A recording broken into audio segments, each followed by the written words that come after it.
I remember earning my first medal in baseball when I was a kid. I'd never played baseball before and spent the season in left field picking dandelions and running sand through my glove, but I was a part of the team. And at the end of the season, I was given an award with my name on it that celebrated the season. It was amazing what that little medal meant to my heart. It lit a fire in me to want to play again the next year and get better and better. My coaches knew they had to celebrate what they wanted to replicate in order to move the team forward, and it worked. One of the most critical yet often overlooked aspects of long-range sermon planning is the practice of intentional reflection and celebration. After each weekend services, take time to review and evaluate your execution to foster continuous growth and also improvement. This session emphasizes the importance of asking key questions, celebrating successes, and critiquing areas for improvement to replicate and refine what works best in your worship space.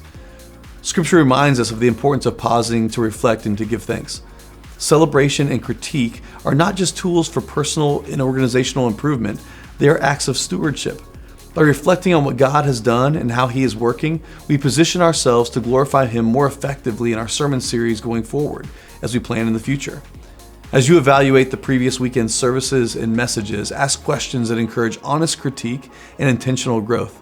Some of the most important questions include: did we accomplish the write-up? Did we see our plans come to fruition? Did the message and service align with the original purpose and direction outlined from our sermon series plan? Was Jesus lifted up?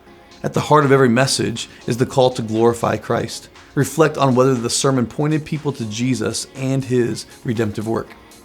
Was it clear? What was unclear? Assess whether your key points were communicated effectively. Identify any moments where the message might have been confused or perhaps people were disengaged in the audience. Also, what would you change? Constructive critique is vital for growth. This includes everything from sermon delivery to the service flow, stage design, or even media elements. Was the sermon visually engaging? This question continually pushes the speaker to not just rely on their eloquence of communicating the message, but instead pushes the envelope of creativity to visually communicate the gospel. While it's essential to critique, it's equally important to celebrate what went well on Sunday too.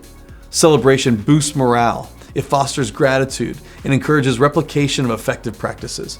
Here are some key areas to celebrate. First, celebrate faithful servants. Acknowledge the hard work of your team. From the tech crew to the worship leaders to the preacher, everyone had a part to play. Secondly, celebrate God's work.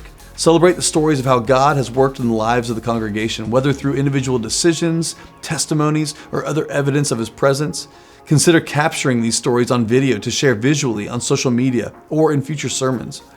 Also, celebrate creative wins. Highlight moments that were creative, how it enhanced messages or connected with the audience in meaningful ways. Point out that mini movie, that prop, or that illustration that was spot on. Just like preparation should not be done alone, reflection and celebration should not be done in isolation either. Engage your team in these practices to foster collaboration and shared ownership. Use a mix of formal meetings and casual conversations to create a culture of openness as well as encouragement. You can do this in a variety of ways. Host a Monday morning huddle to debrief the weekend services. Invite input from all of the team members to share. Use tools like Post-it notes or digital boards to document successes and areas for improvement that you could display visually. Lastly, consider giving awards, visually using trophies or small gifts to celebrate an individual's hard work. There are other ways to visually enhance this time of reflection and celebration as well. Use a document template that you could use every week. Create a standard template with your critical questions to celebrate your evaluations and your celebratory questions as well to reflect on the wins.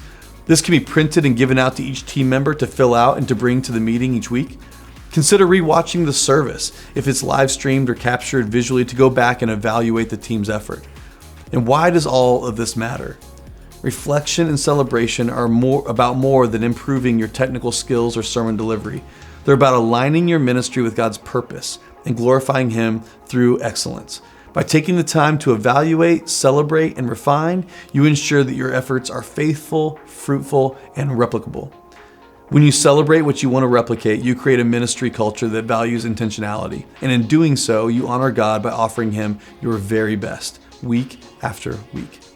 So, Long-range creative sermon series planning does not limit God's Spirit. I believe it allows us to walk more faithfully in the Spirit, and that leads to worship experiences that leave an eternal impact.